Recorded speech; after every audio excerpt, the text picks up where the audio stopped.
दोस्तों स्वागत है आपका सक्सेस रॉकेट चैनल पर। दोस्तों हम इन्वायरमेंट एंड इकोलॉजी पढ़ रहे थे, पर्यावरण एवं पारिस्थितिकी पढ़ रहे थे। उसी में एक अगला इम्पोर्टेंट टॉपिक देखेंगे, वेटलैंड्स, आर्द्र भूमि।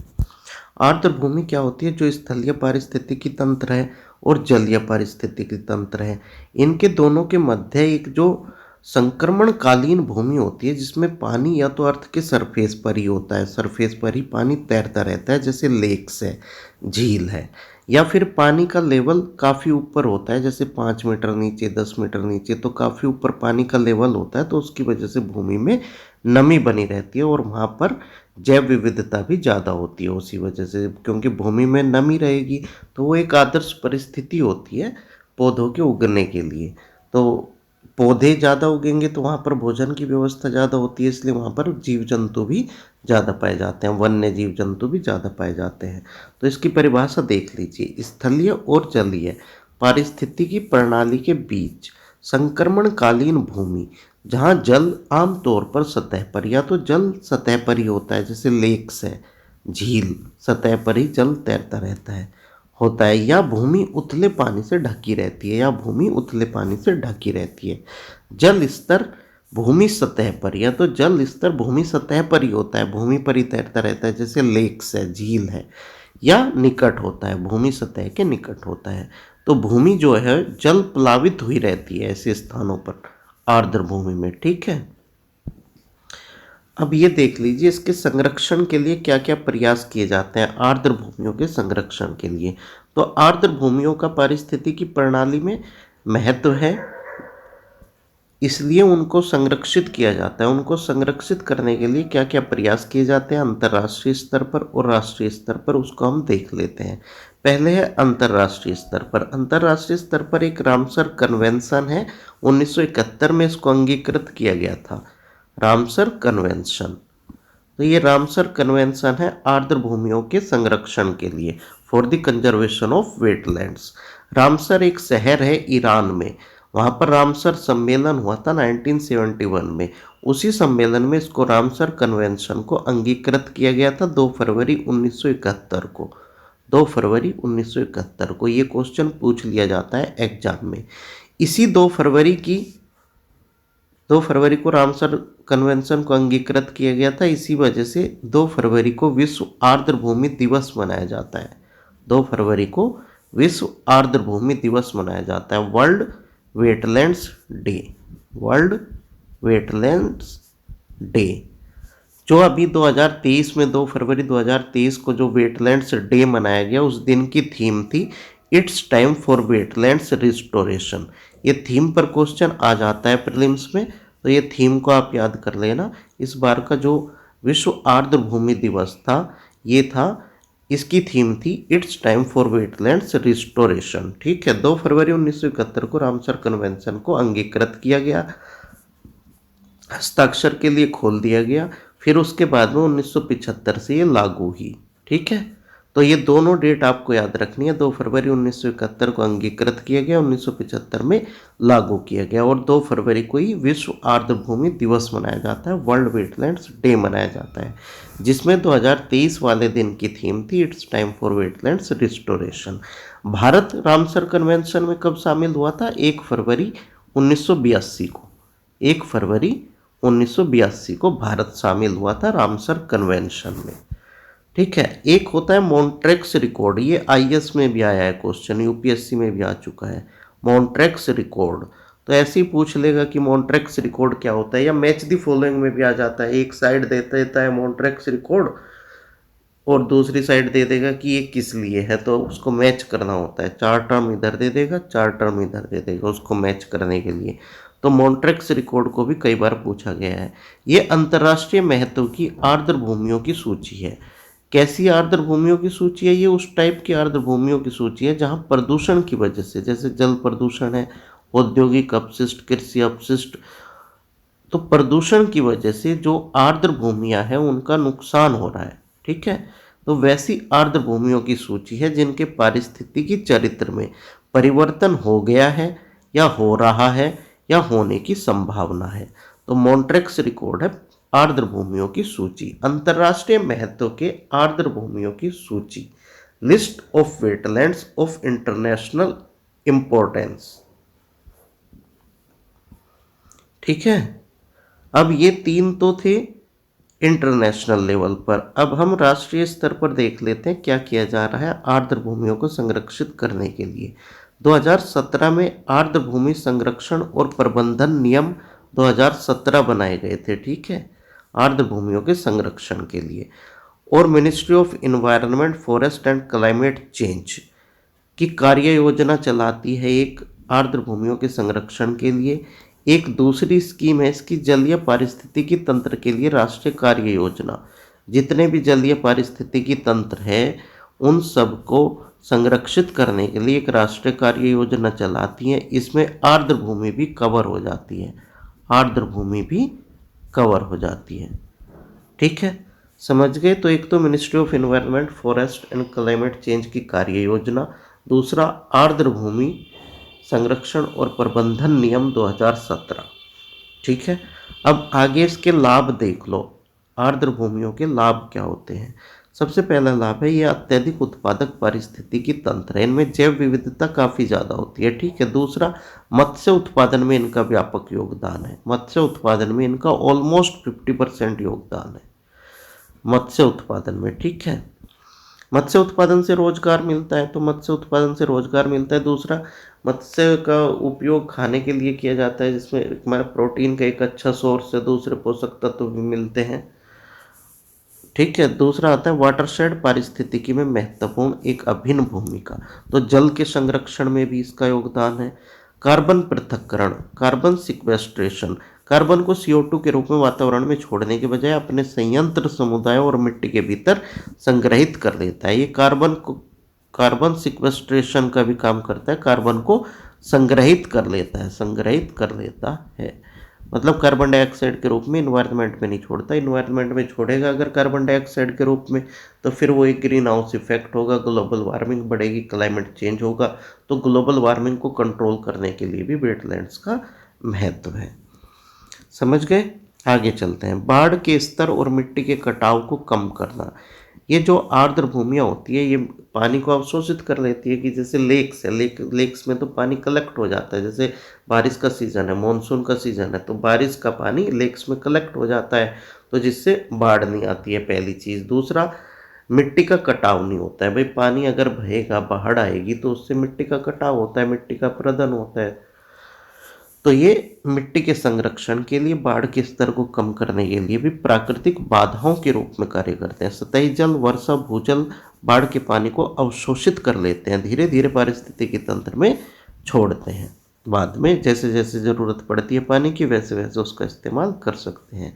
ठीक है, भोजन जैसे मैं अभी आपको ऊपर बताया कि मत्स्य के उत्पादन में इसका व्यापक योगदान है, फिश प्रोडक्शन में। कच्चा माल, मान इंडस्ट्रीज के लिए कच्चा माल, औषधियों के आनुवंशिक संसाधन, इनमें जो पौधे उगते हैं तो उनका औषधीय महत्व भी होता है। जल विद्युत में भी इनका उपयोग किया जाता है वेटलैंड्स का। जानवरों एवं पौधों हेतु आवास, तो जैव विविधता, जो मैं आपको ऊपर बताया था, इनमें अत्यधिक जैव विविधता होती है। प्राकृतिक सौंदर्य पर्यटन के लिए, कि जैसे क्या है कि नैनी लेक है नैनीताल में, तो वो भी एक वेटलैंड है, तो उसका पर्यटन के लिए इस्तेमाल हो रहा है। तो पर्यटन से फॉरेन एक्सचेंज रिजर्व में वृद्धि होती है। फॉरेन एक्सचेंज रिजर्व, विदेशी मुद्रा भंडार में वृद्धि होती है। भाई टूरिस्ट आएंगे हमारी कंट्री में घूमने के लिए। वैश्विक जलवायु का नियमन, जलवायु पर भी इनका इफेक्ट पड़ता है। प्रवासी पक्षियों के लिए स्वर्ग, प्राकृतिक आवास प्रदान करते हैं प्रवासी पक्षियों के लिए। जैसे भरतपुर में है, तो प्रवासी पक्षी आते हैं, वो इनमें आर्द्र भूमियों में अपना निवास बना लेते हैं, फिर जब मौसम चेंज होता है फिर अपने देश लौट जाते हैं, जैसे भरतपुर में है। सांस्कृतिक महत्व भी होता है इनका। सांस्कृतिक महत्व कैसे है, जैसे मणिपुर में लोकटक झील है, लोकटक लेक है मणिपुर में, उसको माँ की तरह पूजा जाता है। ईमा बोलते हैं वहाँ पर माँ को, मणिपुर में ईमा, इसका मतलब होता है माँ। माँ के रूप में पूजनीय है ये लोकटक झील मणिपुर में।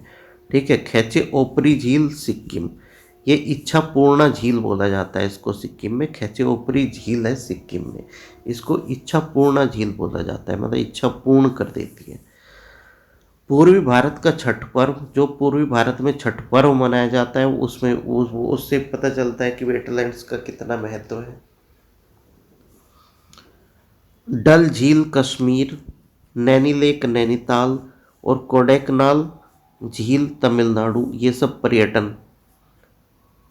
पर्यटन के केंद्र हैं।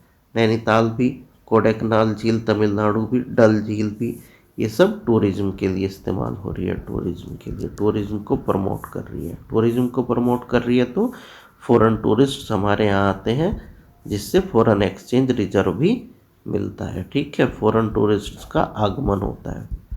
तो वेटलैंड्स काफ़ी महत्व है। ये सब आपने इनका महत्व देख लिया। ग्लोबल वार्मिंग के प्रभाव को कम करती है क्योंकि कार्बन को संग्रह कर लेती है। कार्बन को CO2 के रूप में पर्यावरण में उत्सर्जित नहीं करती, बल्कि कार्बन को संग्रहित कर लेती है, तो जिसकी वजह से ग्लोबल वार्मिंग को भी नियंत्रित करती है। अब आगे चलते हैं। भारत में कुल कितने रामसर स्थल है? 75 रामसर स्थल है भारत में। ये देख लीजिए, कुल रामसर स्थल है 75 भारत में। ये 2023 का डाटा है, फरवरी 2023 का। तो अभी जो लेटेस्ट टोटल रामसर साइट्स हैं इंडिया में वो है 75। इसमें सबसे ज़्यादा है तमिलनाडु में। तमिलनाडु में टोटल 14 है। उसके बाद है उत्तर प्रदेश। उत्तर प्रदेश में 10 साइट्स है, 10 रामसर साइट है। और थर्ड नंबर पर पंजाब और उड़ीसा का स्थान आता है।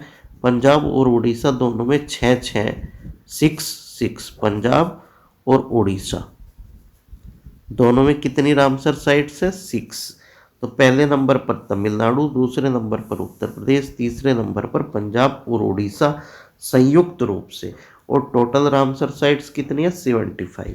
अब हम उत्तर प्रदेश की 10 साइट्स देख लेते हैं। उत्तर प्रदेश में है कुल 10 रामसर साइट्स। तमिलनाडु का पहला स्थान है 14, दूसरा स्थान उत्तर प्रदेश का है। उत्तर प्रदेश में 10 रामसर साइट्स है। अब वो किस किस जिले में है इसको देख लेते हैं। बखीरा वन्यजीव अभ्यारण्य है संत कबीर नगर जिले में। संत कबीर नगर जिले में बखीरा वन्यजीव अभ्यारण्य। दूसरे नंबर पर है हैदरपुर आर्द्र भूमि, यह हस्तिनापुर वन्यजीव अभ्यारण्य के मध्य में है। ठीक है, हैदरपुर वेटलैंड। थर्ड नंबर पर है नवाबगंज पक्षी अभ्यारण्य, ये उन्नाव जिले में है। पार्वती अर्गा पक्षी अभ्यारण्य, ये गोंडा में है। पार्वती अर्गा। समन पक्षी अभ्यारण्य, ये मैनपुरी में है। समन पक्षी अभ्यारण्य। समसपुर पक्षी अभ्यारण्य, ये रायबरेली में है। समसपुर। सैंडी पक्षी अभ्यारण्य, ये है हरदोई जिले में। हरदोई में है सैंडी पक्षी अभ्यारण्य। सरसई नवर झील, ये इटावा में है। सरसई नवर झील। ऊपरी गंगा नदी, ये एक से अधिक झीलों में है, इसलिए मैं इसके झीलों का नाम लिखा नहीं। ये बिजनौर के बैराज से लेकर बुलंदशहर के नरोरा तक जो गंगा नदी का स्ट्रेच है उसको बोला जाता है ऊपरी गंगा नदी। उसके किनारे किनारे की जो भूमि है, आर्द्र भूमि है, उसको बोला जाता है ऊपरी गंगा नदी। तो बैराज से लेकर, बिजनौर में बैराज से लेकर बुलंदशहर में नरोरा तक। नरोरा में एटॉमिक प्लांट भी है, बुलंदशहर के नरोरा में। सूर सरोवर या कीठम झील, ये आगरा में है। कीठम झील आगरा, ये आगरा लिखा है, थोड़ा स्पष्ट दिखाई नहीं दे रहा है। सूर सरोवर झील है आगरा में, इसको कीठम झील भी बोला जाता है। ठीक है, इनको 2-3 बार आप देख लेना, याद हो जाएगी। एक बार और मैं रिपीट कर देता हूँ। सूर सरोवर झील, इसको कीठम झील भी बोला जाता है, ये आगरा में है।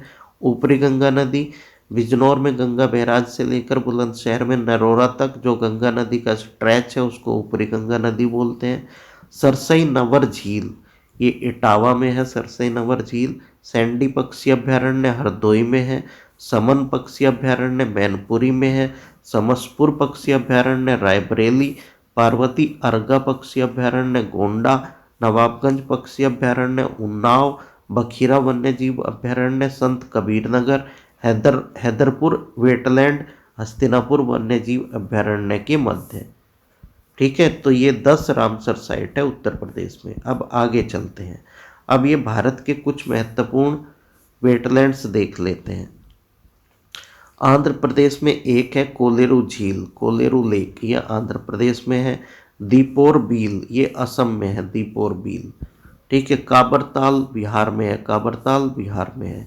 गुजरात में नल सरोवर पक्षी अभयारण्य है, थोल झील पक्षी अभयारण्य है, थोल झील वन्य जीव अभयारण्य है, और बाधवाना, ये तीनों कहाँ है? गुजरात में। सुल्तानपुर राष्ट्रीय पार्क और भिंडावास ये दोनों हरियाणा में है। वेटलैंड है भिंडावास और सुल्तानपुर राष्ट्रीय पार्क। इनमें आप ना इम्पोर्टेंट याद कर लेना। इसकी पीडीएफ मैं टेलीग्राम ग्रुप में दे दूंगा, एक दो बार इसको देख लेना और इम्पोर्टेंट इनमें याद कर लेना। मैं आपको इम्पोर्टेंट बता देता हूँ जो पूछी जाती है। जैसे ये मैच द फॉलोइंग में पूछी जाती है नॉर्मली कि कौन सी वेटलैंड किस स्टेट में है। तो अगर आपको 2 या 3 भी पता है तो एलिमिनेशन के मेथड से आंसर करेक्ट हो जाता है। तो आप वो इम्पोर्टेंट कर लोगे तो 2 आपको पता रहेगी। तो वो इम्पोर्टेंट मैं आपको बता देता हूँ। जैसे सुंदरबन वेटलैंड है, ये पश्चिम बंगाल में है, गंगा नदी के डेल्टा क्षेत्र में पश्चिम बंगाल में सुंदरबन, ये है पश्चिम बंगाल में, ये तो सबको पता ही होगा। आसन संरक्षण रिजर्व है देहरादून में, उत्तराखंड में आता है देहरादून। आसन संरक्षण रिजर्व ये है देहरादून में, उत्तराखंड। ठीक है, ये उत्तर प्रदेश की मैं आपको ऊपर सारी बता दी। अपर गंगा, ऊपरी गंगा स्ट्रेच, नवाबगंज उन्नाव में था, सरसई नावर, पार्वती अर्गा गोंडा में, समन सैंडी पक्षी अभयारण्य हरदोई में था, समसपुर रायबरेली में था, सूर सरोवर या कीठम झील ये आगरा में है। ठीक है, यूपी के तो आपको याद करनी है। अब तमिलनाडु में है पॉइंट कैलिमर वन्य जीव अभयारण्य, पॉइंट कैलिमर। ठीक है, राजस्थान के इम्पोर्टेंट है केवला देव, केवला देव राजस्थान में है, और सांभर झील। सांभर झील तो आपको पता ही होगा, सांभर झील तो काफ़ी फेमस है, नमक बनाया जाता है सांभर झील। ठीक है, नमक बनाने में इसका काफ़ी योगदान है सांभर झील का, ये राजस्थान में है। दूसरा ये इम्पोर्टेंट है पंजाब के नंबर 1 पे कांजली, रोपड़ काफ़ी फेमस है, हरिके काफ़ी फेमस है। तो ये 3 ये याद कर लेना। ठीक है, उड़ीसा, उड़ीसा का भितरकनिका, भितरकनिका में मैनग्रोव वनस्पतियाँ भी पाई जाती है। तो वो मैनग्रोव वनस्पतियों का एक क्षेत्र है जो आर्द्र भूमि भी है, वेटलैंड भी। ऐसे सुंदरबन है, सुंदरबन मैनग्रोव वनस्पतियों का क्षेत्र है, वेटलैंड भी है। ठीक है, भितरकनिका उड़ीसा में है, और चिल्का, चिल्का झील है उड़ीसा में, ये चिल्का। लोकटक झील मैं आपको ऊपर बताया था, लोकटक झील मणिपुर में, ये इम्पोर्टेंट है। भोज को याद कर लेना, भोज मध्य प्रदेश में है, भोज वेटलैंड मध्य प्रदेश में है, भोज आर्द्र भूमि।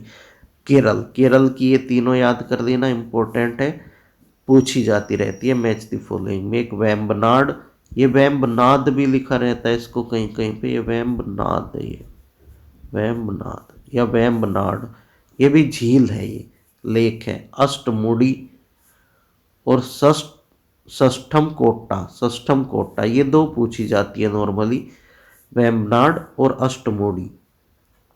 ठीक है, जम्मू कश्मीर में वुलर झील, सुरिसर मानसर झील, ये इंपॉर्टेंट है, सुरिसर मानसर और वुलर झील। हिमाचल प्रदेश में चंद्रताल और रेणुका आर्द्र भूमि, ये याद कर देना, रेणुका आर्द्र भूमि हिमाचल प्रदेश। हरियाणा का मैं आपको बता दिया था, भिंडावास और सुल्तानपुर। इनमें ना देखो जो मेन पूछी जाती है, जैसे कोलेरू झील काफ़ी बार पूछी जा चुकी है, आंध्र प्रदेश में है। ठीक है, गुजरात का नल सरोवर पक्षी अभयारण्य और थोल झील वन्य जीव अभयारण्य। हिमाचल प्रदेश का रेणुका आर्द्र भूमि काफ़ी बार पूछा जाता है। केरल का अष्टमुडी और वेम्बनाड काफ़ी बार पूछी गई है। भोज आर्द्र भूमि मध्य प्रदेश इम्पोर्टेंट है। लोनार झील, लोनार झील है महाराष्ट्र में, लोनार झील महाराष्ट्र में है। ये भूकंप संवेदनशील क्षेत्र भी है, भूकंप संवेदनशील क्षेत्र भी है ये लोनार झील।